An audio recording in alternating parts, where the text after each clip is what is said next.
Salam alaikum ne balimaw. An bɛna mun fɔ bi o ye tare dɔ ye. Mun na an ye mun mɛn k'a fɔ i y'a faamuya b'a la Mali y'a ɲini MINUSMA fɛ k'u ka taa ka bɔ an ka jamana kan 72 heures. Nin ye nouvelle duman ye ne balimaw. An kun bɛ sigilen ka nin de kɔnɔ. An sɛgɛnna sa. MINUSMA ko in kɛra an bolo baara ye sa. Maa si t'u fɛ bi Mali in kɔnɔ. U ka kojugu cayara. U ti foyi kɛla u nalen ni sisan cɛ u ye mun kɛ n bɛ n'o fɔ aw ye. Olu ye Faransi ka espion de ye Mali in kɔnɔ. N'a tɛ u na ni sisan cɛ an m'o nɔgɔ si ye ne balimaw Mali in kɔnɔ. Nka olu de bɛ kɛ sababu ye don o don ka kogo ta k'a fɔ ko nin kɛra Mali in kɔnɔ. I y'a faamuya b'a la. Exaction de a dɔw tan de massacre de mana kan gansan. U nakun tɛ enquête ye o nakun ye pour ka se ka kɛlɛ in ban Mali kɔnɔ. N'u ko k'olu nakun t'o ye o nakun ye mun ye u k'o fɔ an ye nka an tɛ o fɛ bi. Mun kɔni n'a bɛ malidenw nin kan n'a bɛ Mali faamaw yɛrɛ nin kan u ye ko caman kɛ Mali in na. Bɛɛ b'a dɔn olu bɛ Faransi de ka baara la yen nɔ. Faransi ka espion de ye MINUSMA maa ninnu ɲɛ o. Comme olu yɛrɛ bɔra sisan nɔ pewu u ka sɔrɔsiw bɛ ka bɔ ka ban pewu Mali in kɔnɔ. U ka G5 ko banna Mali kɔnɔ. MINUSMA o de y'a k'u taara fɔ Nations Unies na ne balimaw ko Nations Unies na ko olu ka se ka fɛɛrɛ kɛ cogo bɛɛ la ni MINUSMA bi to Mali kɔnɔ cogo min. Ni MINUSMA tora Mali kɔnɔ MINUSMA ɲɛmɔgɔ bɛɛ ye ne balimaw tubabuw de o français de don. Awa ça veut dire que olu ma bɔ Mali kɔnɔ u bɛ continuer u ka baara kɔrɔ in na. U ko ko u ka baarakanin bɛɛ bɔ Mali kɔnɔ. O bɔra an y'a ɲini u fɛ u ka taa an yafar'u ma. U bɔra o la k'olu bɛ taa an sigiɲɔgɔn dɔ bara n'o ye Niger ye. U ka taa u daga bɔra an da la n'u taara yen nɔ. Nka o ye mun ye keguya de fana don. O keguya mun ye n'u bɛ yen nɔ u bɛ Mali kɛrɛfɛ. U bɛ maajuguw su ka olu bila Mali la. U b'olu ta k'olu ladon Mali kɔnɔ ka kɛlɛkɛminɛnw d'u ma ka essence d'u ma ka motow d'u ma ka mobiliw yɛrɛ d'u ma. N'atɛ ne balimaw ka ɲɔgɔn ɲininka sa. Ninnu bɛ motow ni mobiliw ni essence bɛɛ bɔla yɔrɔ jumɛn sa? Asimi i ye cɛ ye o Malien de ye. Nin kɔni Malien ka cɛya tɛ se ka fɔ ka ban. Ala kosɔn an sɛgɛnna sa. N'a tɛ i y'a faamu la san joli dɔw kɛlen k'an ta k'an feere Faransiw ma. Dɔw wɛrɛw fana tun b'o sira kan hali bi. Aw nana aw y'an bɔ bolo la. N'a tɛ an bɛ s'an yɛrɛ kɔrɔ bi o. Olu ka dɛmɛ an yafar'u ma Ala kosɔn. Avion b'an bolo fɛn bɛɛ b'an bolo kɛlɛkɛminɛn ɲumanw b'an bolo olu sɔrɔla Rusiw de bolo. Olu minnu sɔrɔla Rusiw bolo o de man d'u ye. O man d'u ye mun na u y'a dɔn k'a fɔ manamana ko tɛ se ka kɛ Mali la sisan sira bɛɛ fɛ.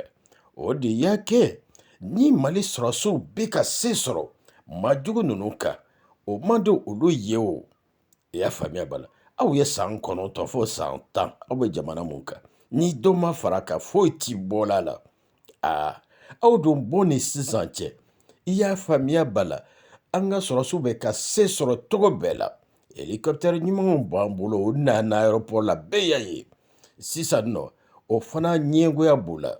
Radar minnu fana b'an bolo olu b'a ye u bɛ ko o ko kɛlɛ u ka avion fɛn fɛn bɛ pan u ka drone fɛn fɛn bɛ pan Mali in kunna ani Mali in kɔrɔfɛ a ɲɛ b'a bɛɛ la o.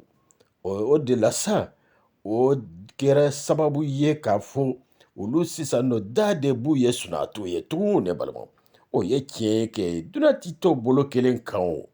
Aw dɛsɛra yɔrɔ min ni maa wɛrɛ nana k'an dɛmɛ o la. N'o tɛ an y'a ye o. Rusiw nana i y'a faamu la u ye missile minnu sɔrɔla n'an y'u san an ka wari yɛrɛ la. Ayiwa a y'a ye u bɛ y'u nɔ ye sisan u bɛ siran sisan u tɛ sɔn k'o manamana ko sugu kɛ Mali la tugun. O de y'a kɛ u bɛ fɛɛrɛ ɲinina cogo bɛɛ la sira bɛɛ fɛ pour ni MINUSMA in bɛ se ka to Mali la n'o tora ça veut dire que olu ɲɛ n'u tulo n'u da bɛɛ bɛ Mali in kɔnɔ parce que ɲɛ ye MINUSMA ye, u tulo ye MINUSMA ye, u da yɛrɛ ye MINUSMA ye. N'olu tɛ se ka mun fɔ directement, alors MINUSMA de bɛ k'o fɔbaga ye. N'o tɛ Mali kɔni sisan an bɛ s'an yɛrɛ kɔrɔ, kɛlɛkɛminɛnw b'an bolo, dɛmɛbaga ɲumanw b'an na. Awa, o de kɛlen ɲɛngoya ye. An ye mun fana mɛn, awa o kɔni o ye tare ba ye maliyɛn bolo, maliyɛn den bɛɛ lajɛlen y'a faamuya bala. Ni ko reseau bɛna basew sigi Mali la, base belebelebaw, awa Mali bɛna kɛ puissance ba de ye Afrique kɔnɔ. D'ailleurs a daminɛna sisan.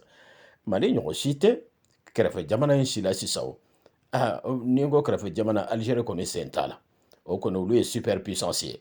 Awa n'o tɛmɛna, n'a fɔra k'a fɔ ko Mali ka sɔrɔsiw selen bɛ yɔrɔ min bi, u sera sanfɛ Ala ni entraînement ni cɛya ani wa Mali kanu mun b'o olu yɛrɛ la, u nana fanga in na ni colonel cɛ 5 u ye ko kɛ. Maa dɔw ye san 30 ni kɔ kɛ Mali kɔnɔ, u ma se ka nin tila kɛ. Olu nana même pas san 1, u ye Mali wuli k'a se sanfɛ. Awa, Ala bɛ Mali fɛ o, mun na a ye ninnu ta k'u d'an ma? N'o n'a fɔra k'a fɔ hali ni o yɛrɛ kɔnɔ, k'a fɔ Bandaw ni i y'a fɔ Mukutari Wani, n'olu kun tora Mali kɔnɔ dɔrɔn ka kalo 6 kɛ dɔrɔn Mali ko banna. Ala bɛ sula dɔn tiɲɛnikɛla ye k'a su ɲɛ ci. N'a tɛ su fɛ a bɛ tiɲɛni mun kɔ, bɛ juguya ni tile fɛ ta ye. O de kɛra nin ye sababu ye n'o tora ye. U yɛrɛ b'a fɔ u ka émission bɛɛ la ko i y'a faamuya ko Sadio ko ye Rusiw ka mɔgɔ ye, ko Rusi kan fɔla don. O ye tiɲɛ ye kɛ. Shogɛli ko Rusiw ka mɔgɔ don, ko Rusi kan fɔla don, o ye tiɲɛ ye kɛ. Olu dɔrɔn tɛ o. I y'a faamuya bala. Hali n'i tɛ Rusi kan mɛn, maa ni jɛɲɔgɔn ɲuman n'i mako b'o la, i bɛ se k'o sɔrɔ kɛ. N'a tɛ bi, jamanaw bɛ yen nɔ n'i y'an kɛrɛfɛla la, n'u ka force spéciale de u n'a fɔ i y'a faamuya ko parachutiste de commando, anw fɛ yen nɔ commando parachutiste o y'a formation 2 bɛɛ de kɛ maa kelen. O de y'a kɛ n'i y'a ye Mali beret rouge ninnu olu ye commando parachutiste de ye. I y'a faamuya bala, les chuteurs opérationnels TAP, troupes aéroportées. Alors bon, n'o tɛmɛn'o kan, beret vert ninnu spécialité caman de b'o la. D'ailleurs, beret rouge ils font partie de l'armée de terre comme beret vert ninnu. Maaw tɔw faamuna, nka sisan nɔ u ye ɲan faamu, maa caman b'o dɔn sisan sɔrɔsiya kɔnɔ. Mais n'i y'a ye ni hélicoptère minnu nana, u y'an se, u y'an sankɔrɔta. Malidenw sera a bolili la cogo min i y'a faamuya bolo, Rusiw de y'a fɔ o, ko maliyɛnw sera u bi se. O kɛra an y'o dɔn kabini Musa tile la o. Rusiw y'o fɔ o, ko maliyɛnw ka avion bolila ninnu k'u ɲɔgɔn si tɛ, hali Faransi ka ɲɔgɔn tɛ. O kɛra Musa Tarawele tile la, Musa Tarawele y'o fɔ a ka interview dɔ la, Ala ka hinɛ a la. O kɔni radar ninnu filɛ nin ye, ninnu ye radar ɲumanw de ye ne balimaw, u bɛ fɛn bɛɛ ye. O kumana sa Shogɛl e ni Asimi a y'aw bolo tɔ ɲ'an bolo hali bi aw kana mɔgɔ lamɛn dɛ.